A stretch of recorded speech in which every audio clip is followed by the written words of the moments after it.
जय हिंद दोस्तों, the maker arts classes में आपका स्वागत है।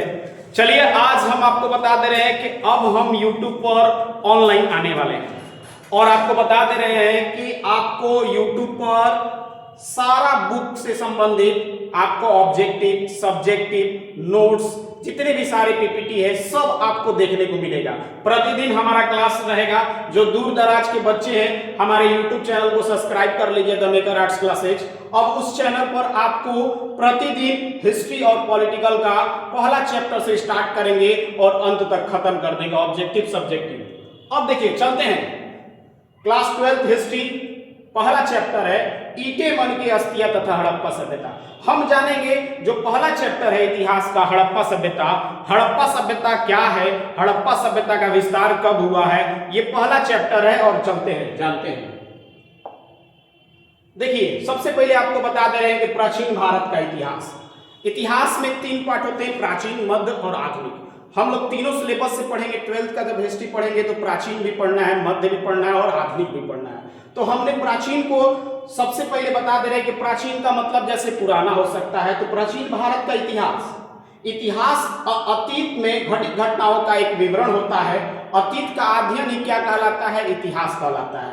तो यहाँ पर हम दोनों टॉपिक को लिख दिए हैं, एक हिंदी मीडियम और एक इंग्लिश मीडियम।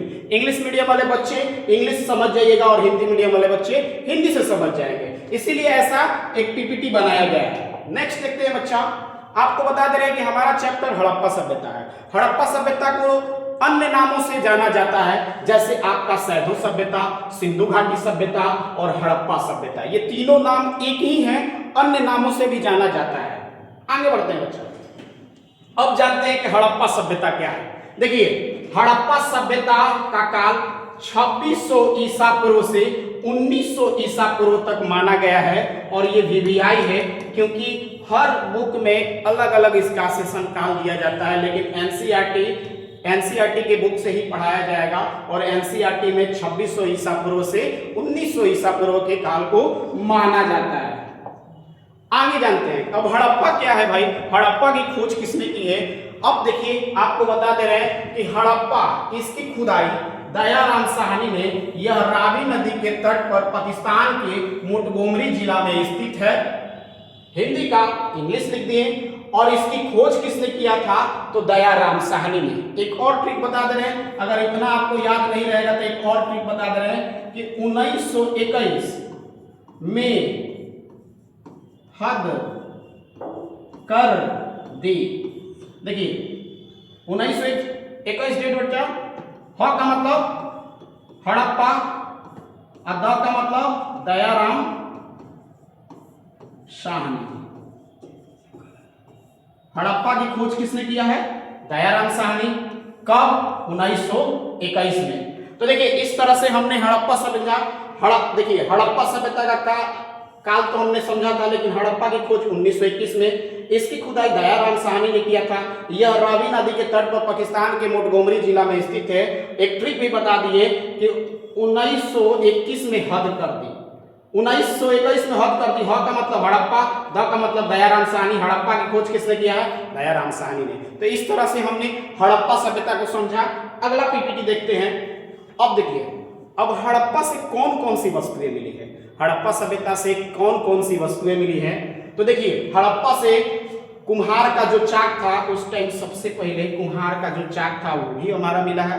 दूसरा है अन्नागार, अन्न रखने के लिए, याद रखिएगा ये मोहनजोदाड़ो से मिला है, ठीक है। लेकिन हड़प्पा सभ्यता के 2 प्रमुख स्थलों में से एक हड़प्पा और एक मोहनजोदड़ो, दोनों फेमस है। लेकिन अन्नागार भी मिला था हड़प्पा सभ्यता से। अब देखिए मातृ देवी की मूर्ति भी मिली। ये जितनी भी सारी मूर्तियां हैं वो मातृ देवी की मूर्ति भी मिली। श्रमिकों का आवास, जहां घर द्वार रहता था वहां पर लोगों का एक आवास भी मिला था हड़प्पा सभ्यता में। उसके बाद 5वां नंबर का रहा है कि लकड़ी की ओखली भी हड़प्पा सभ्यता से मिला था। उसके बाद देखिए, उसके बाद इधर बता दे रहे हैं लकड़ी की ताबूत, जो क्या कब्र जैसे नहीं होता है, कब्रों में दफनाए जाते हैं, तो लकड़ी की ताबूत में लाशों को रखकर दफनाया जाता था। आगे बढ़ते हैं। अब देखिए कब्रिस्तान का भी कुछ ना कुछ साक्ष्य मिला है। क्या बच्चा, कब्रिस्तान का भी कुछ ना कुछ साक्ष्य मिला है। उसके बाद देखते हैं कि हाथी का कपाल, हाथी का जो कपाल है ये सब भी हड़प्पा सभ्यता से कुछ वस्तुएं मिली हैं जो सेम इनसे मिलती जुलती थी। आगे बढ़ते हैं। अब देखिए स्वास्तिक चिन्ह, स्वास्तिक चिन्ह भी मिला है हड़प्पा सभ्यता से, और उसके बाद पक्की और कच्ची ईंटों से बनी इमारत भी मिला है। तो इस तरह से अभी आपको बेसिक बता रहे हैं। उसके बाद पहले पीपीटी से आपको समझाएंगे, पीपीटी के बाद आपका क्वेश्चन आंसर लिखवाएंगे, उसके बाद ऑब्जेक्टिव लिखवाकर सब्जेक्टिव कंप्लीट करेंगे।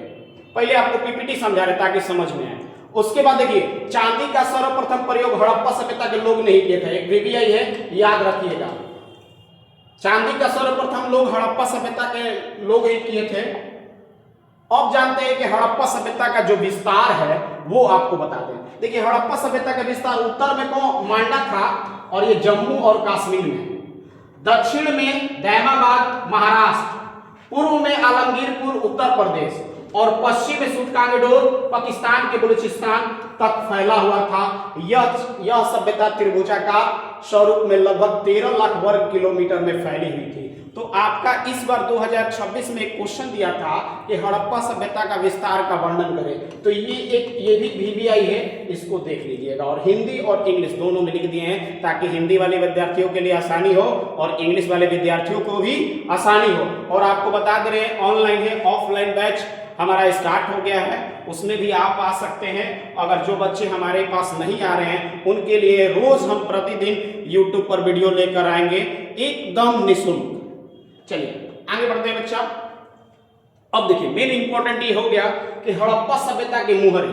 याद रखिएगा कि हड़प्पा सभ्यता के मुहरे अभी इस बार क्वेश्चन 2026 में ये प्रश्न पूछा है कि हड़प्पा सभ्यता के मुहरे के बारे में।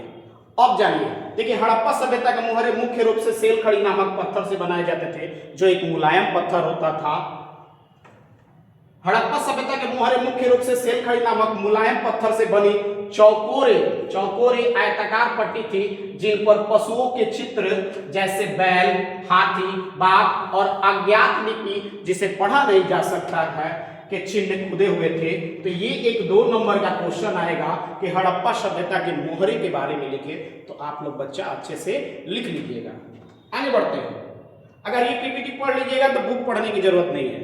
आगे बता दें हड़प्पा का उपयोग। अब देखिए हड़प्पा सभ्यता के मोहरे, इसका प्रयोग कहाँ हो रहा था? तो इनका उपयोग व्यापारी लेन देन, पहचान, प्रशासन और धार्मिक अनुष्ठानों के लिए किया जाता था, जिसमें पशुपति की मुहर सबसे प्रसिद्ध थी। आपको बता दे रहे हैं कि हड़प्पा सभ्यता का सबसे विशिष्ट पूरा वस्तु एक मोहर था। मोहर इंपॉर्टेंट है, जानना है। आगे बढ़ते हैं बच्चा। अब देखिए हड़प्पा सभ्यता के लोग कई तरह के औजार बनाते थे, जैसे ब्लेड, तीर, भाले, कुल्हाड़ी, आरी, छेनी, चाक, ड्रिल जैसे औजार शामिल थे। तो इस तरह से हड़प्पा सभ्यता के लोग कई तरह के औजार बनाते थे। याद रखिएगा हड़प्पा सभ्यता के लोग किस धातु को जानते थे? तो लगभग क्या कहलाता है, सोना, चांदी, सीसा, टीन सभी को जानते थे, लेकिन एक लोहा ही ऐसा धातु था जिसको नहीं जानते थे। ठीक है, अब जानते हैं। हड़प्पा सभ्यता की लिपि बहुत इंपॉर्टेंट है, मुहर भी इंपॉर्टेंट था और लिपि भी इंपॉर्टेंट है, और ये महावीवीआई है, याद रखिएगा MVVI 2027 में आई। अब देखिए हड़प्पा सभ्यता की लिपि सिंधु लिपि कहलाती है, जो अभी तक पढ़ी नहीं जा सकी है। यह एक चित्रात्मक लिपि थी जिसमें 400 से 600 चिन्ह जो मुख्य रूप से मोहरों पर पाए जाते थे। तो इस तरह से आपको हमने लगभग 16 पीपीटी स्लाइड्स पढ़ाए हैं। इसी तरह हम दूसरे वीडियो में आएंगे। तब तक के लिए धन्यवाद। अपने दोस्तों में इस वीडियो को शेयर करना ना भूलें। जय हिंद, जय भारत।